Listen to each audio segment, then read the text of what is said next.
जनपद पीलीभीत की नगर पालिका परिषद बीसलपुर से भाजपा के अध्यक्ष पद के संभावित प्रत्याशी राष्ट्रपति पुरस्कार प्राप्त सेवानिवृत्त प्रधानाचार्य SRM इंटर कॉलेज बीसलपुर के डॉक्टर तुलाई सिंह गंगवार से आज हमारे संवाददाता ने उनके निवास स्थान पर मुलाकात कर खास बातचीत की। बातचीत के दौरान डॉक्टर तुलाई सिंह गंगवार ने बताया कि नगर क्षेत्र का चौमुखी विकास एवं सौंदर्यकरण हमारी प्राथमिकता में शामिल रहेगा। इसके साथ ही शिक्षा, स्वास्थ्य, पेयजल व्यवस्था, बिजली व्यवस्था एवं सरकारी योजनाएं, प्रधानमंत्री आवास योजना, आयुष्मान कार्ड योजना, उज्ज्वला गैस योजना, कन्या विवाह अनुदान योजना, पेंशन योजना एवं राशन कार्ड योजना के साथ ही सरकार की समस्त योजनाओं का सीधा लाभ प्रत्येक पात्र व्यक्ति तक पहुंचाना हमारी योजना में शामिल है। इसकी जानकारी देते हुए नगर पालिका परिषद बीसलपुर से चेयरमैन पद के भाजपा से संभावित प्रत्याशी तुलाई सिंह गंगवार ने बताया। मैं डॉक्टर तुलाई सिंह गंगवार बीसलपुर के मोहल्ला पटेल नगर में स्थित मकान में रहता हूं। मैं वहां 2011 में रिटायर हुआ और इससे पहले मैं 22 वर्ष वहाँ के सबसे बड़े कॉलेज SRM इंटर कॉलेज में प्रिंसिपल रहा। मुझे वहीं राष्ट्रपति पुरस्कार मिला और मैं आज नगर पालिका के लिए इच्छुक प्रत्याशी हूँ।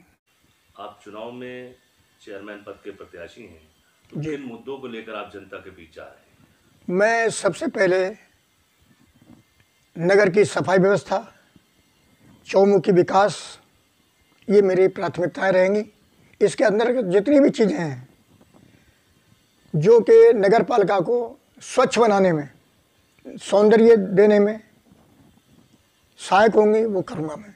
इसके अलावा मेरी प्राथमिकताओं में नगर की शिक्षा व्यवस्था, नगर का सौंदर्यीकरण, पार्कों का निर्माण, सुरक्षा व्यवस्था से लोगों को प्रभावित करना और हर प्रकार के इस प्रकार के करों का सरलीकरण, ये सब मेरी प्राथमिकताएं होंगी। आपका विकास का मॉडल क्या होगा? विकास का मॉडल मेरा नगर में पेयजल व्यवस्था में सुधार करना,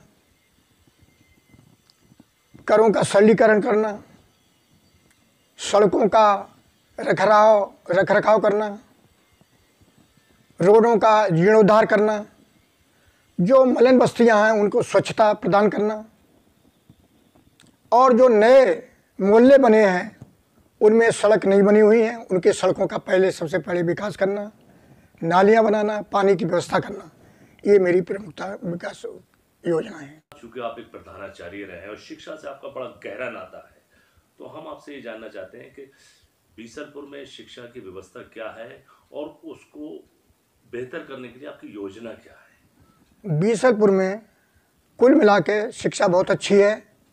यहाँ के छात्रों ने IAS से लेकर PCS, इंजीनियर, डॉक्टर, बहुत सारे लोग निकले हैं यहाँ से। दूर दूर उन्होंने नाम कमाया है, लेकिन वो चूँकि रोजगार परक शिक्षा नहीं है, उसके लिए हम चाहते हैं कि यहाँ पर IIT जैसे कॉलेज, ITI खोले जाएं, जिससे कि बच्चे निकलें जो दूर नहीं जा सकते हैं, वो यहाँ पर पढ़ें। कि अभी आपने कहा कि एक ITI वहाँ पे निर्माण कराना, तो ये तो नगर पालिका के कार्य क्षेत्र में नहीं आता है, तो किस तरीके से आप नगर पालिका क्षेत्र में जब नहीं आता है तो ITI का निर्माण किस तरह से कराएंगे? देखिए, मैं खुद शिक्षा से जुड़ा हुआ हूँ।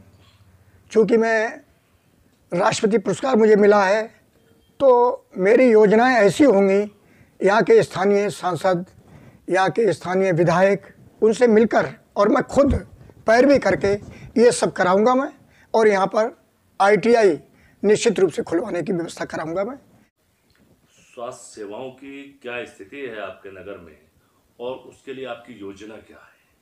देखिए, हमारे यहाँ नगर में काफ़ी समय से सामुदायिक स्वास्थ्य केंद्र स्थापित है, लेकिन उसका लाभ आम जनता को नहीं मिल पाता। कारण इसका ये है, वहाँ इतनी भीड़ रहती है, भीड़ की वजह से लोग उसका लाभ नहीं ले पाते।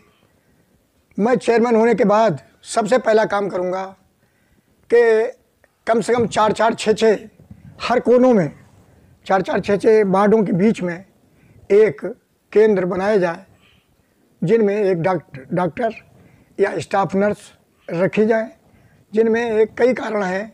उनमें एक तो भीड़ कम होगी स्वास्थ्य केंद्र पर और सबको उसका लाभ मिलेगा।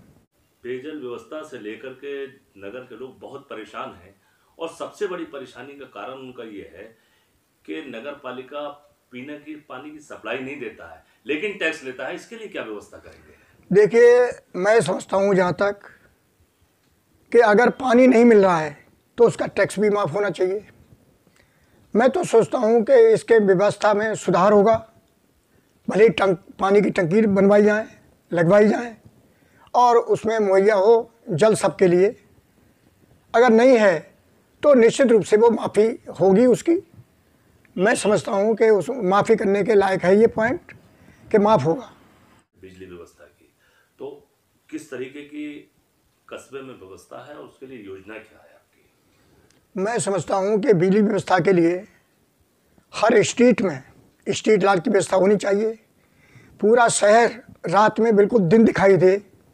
मैं समझता हूँ कि हर जगह उसके खंभे लगे हों, खंभों पर लाइट लगी हो, लाइट को देखा जाए, सत्यापन करा जाए कि वाकई में लाइट जल रही है। लाइट लगी हुई हैं लेकिन जलती नहीं है, बिजली नहीं आती है वहाँ। तो हम उसकी व्यवस्था करेंगे कि लाइटें जलें, उसके देखेंगे उसके लिए। और जहाँ जहाँ ट्रांसफार्मर की वजह से अगर कहीं पर रुकावट है, कम कैपेसिटी के ट्रांसफार्मर हैं, उन ट्रांसफार्मरों को बदलवाया जाए। ये रिक्वेस्ट करेंगे बिजली विभाग से, जिससे कि बिजली खूब आए। सुरक्षा व्यवस्था कस्बे की किस तरह बेहतर करेंगे? देखिए, जहाँ तक सुरक्षा व्यवस्था की बात है, हम निश्चित रूप से हर खंबे पर तो नहीं लगा सकते, लेकिन चौराहों पर सीसीटीवी कैमरों का लगवाने की व्यवस्था करेंगे, जिससे कि चोरियां कम हों, अपराध कम हों, जिससे पुलिस को भी कुछ सुगमता हो जाए। केंद्र और राज्य सरकार की जो जनहित जन कल्याण की योजनाएं आती हैं उसका लाभ सीधा जनता को नहीं मिल पाता है, क्या कारण है? इन कारणों के पीछे मैं समझता हूँ सभासद तक को पता नहीं होता। हमारे यहाँ 25 सभासद बनेंगे, अगर मैं चुना जाता हूँ तो 25 सभासद बनेंगे और सभासद की मैं मीटिंग लिया करूँगा और उन सभासदों की मीटिंग में बताया जाया करेगा कि आप अपने वार्डों में ये योजनाएं हैं उनको बताइए सबको और उसके लिए प्रार्थना करें लोग। हम उनको जनता तक पहुँचाएँगे, हर तरह से व्यवस्था करेंगे इसकी और ये सभासदों के सहयोग से होगा। 3 योजनाएं हैं सरकार की, प्रधानमंत्री आवास योजना, उज्ज्वला गैस योजना और आयुष्मान कार्ड योजना। इसकी जैसे कि जनता से जानकारी की तो अधिकतर लोगों को इसका लाभ नहीं मिल पाया, क्या कारण रहा? मैं समझता हूँ इसके लाभ में 2011 में इसका पुनर्वाह हुआ और उस समय जो जनप्रतिनिधि थे इसके, उन्होंने इस पर पूरा ध्यान नहीं दिया। मैं समझता हूँ कि जब मुझे अगर पब्लिक चुनेगी, इस लायक समझेगी, अगर मैं चेयरमैन बना तो इसमें पूरा काम होगा। उज्ज्वला गैस योजना, आवास योजना, प्रधानमंत्री के जो ड्रीम प्लान्स हैं उन पे पूरे पे सब पे काम होगा। आयुष्मान कार्ड पर ये करेंगे हम, इस पर पूरी तरह से मन लगा के काम करेंगे जिससे पूरा लाभ पब्लिक को मिले। नगर की जनता को क्या संदेश देना चाहेंगे?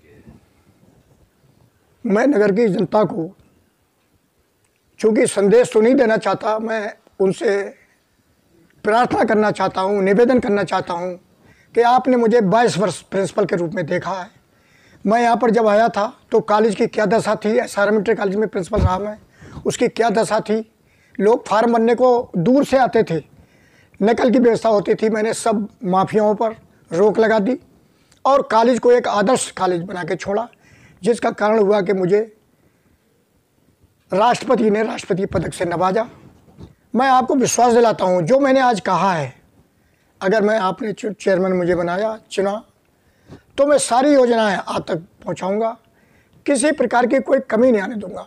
मैं रात और दिन करके, क्योंकि मेरा और कोई काम नहीं होगा, मैं केवल आप तक सीमित रहूँगा और सारी योजनाएं आप तक पहुँचाऊँगा।